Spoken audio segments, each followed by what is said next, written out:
আমি কাউকে অপহরণ করিনি স্যার। আমার বাবা মারা গেছে স্যার। আমার বাবা কোথায়? আমি প্লিজ আমার বাবাকে একটু দেখতে চাই স্যার। তোর বাবা মারা গেছে না? তোকে ধরার জন্যই আমরা এই প্ল্যানিংটা করেছি।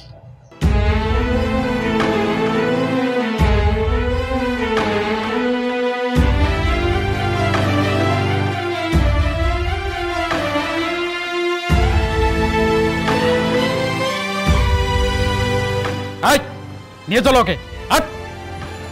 স্যার আমি কিছু বলতে চাই স্যার। স্যার স্যার এসব কী বলছেন স্যার? আমি কাউকে অপহরণ করবো কেন স্যার? আপনার এরকম প্রপার এভিডেন্স ছাড়া কাউকে কীভাবে ধরে নিয়ে যান স্যার? ওনার মেয়ে তো আমাদের সাথে আসছে। ওনার মেয়েকে জিজ্ঞেস করুন না যে আমরা ওকে জোর করে নিয়ে গেছি নাকি ও স্বেচ্ছা আমাদের সাথে গেছে। মিস রোদেলা, এই ছেলে আপনাকে অপহরণ করেছে না?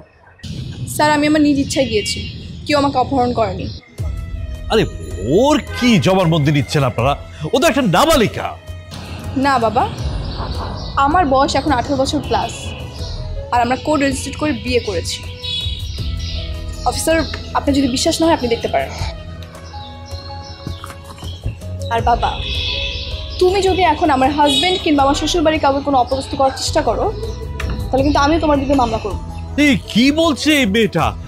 ও ও আমার বিরুদ্ধে মামলা করবে? ওর মাথা তো খারাপ হয়ে গেছে। আরে ওর জবানবন্দি নিয়ে লাভ কি? ও তো নাবালিকা। এই ছেলেকে নিয়ে যান, নিয়ে জেলে পুরে দেন। খান সাহেব, আপনার মেয়ে নাবালিকা না, তার 18 বছর হয়ে গেছে। তার মানে আপনি আপনার প্রভাব খাটিয়ে এবং আইনের আশ্রয় নিয়ে আপনি আপনার উদ্দেশ্য হাসিল করতে চেয়েছিলেন, তাই না? আপনি আমাদের সাথে মিথ্যে কথা বলেছেন। আপনি আপনার মেয়ের জন্য একজন নিরীহ বাবাকে চাকরিচ্যুত করেছেন, পুরো পরিবারকে আপনি ঘর ছাড়া করেছেন, এবং এই ছেলেটার বাবাকে আপনি জেল খাটিয়েছেন। এখন আবার এই ছেলেকেও আপনি জেল খাটাতে চাইছেন। আপনার মেয়ে এখন সাবালিকা, সে সব কিছু বুঝতে শিখেছে, তাহলে কেন করছেন এসব?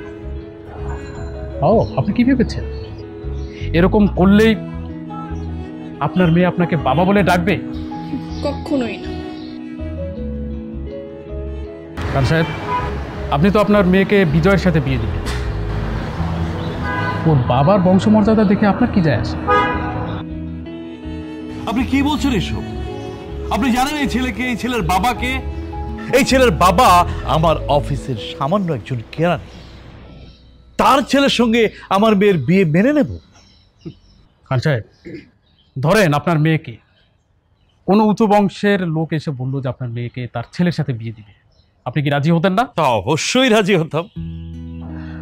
সেই উঁচু বংশের কেউ যদি বলতো আপনার মতো নিচু বংশের কারো সাথে তারা আত্মীয়তা করবে না, তখন কেমন লাগতো? অবশ্যই খারাপ লাগতো। খান সাহেব, যুগে যুগে না আমাদের এই সমাজে এই বৈষম্যগুলো হয়ে চলছে, কিন্তু পারিবারিকভাবে সামাজিকভাবে শিক্ষা দিয়ে এই বৈষম্যগুলো দূর করা যায়, কিন্তু আমরা সেটা করছি না। বিজয় একটা ভালো ছেলে, শিক্ষিত ছেলে, স্মার্ট ছেলে, আপনি ওদের বিয়েটা মেনে নিন। আপনি একজন শিক্ষিত মানুষ, সম্মানিত মানুষ,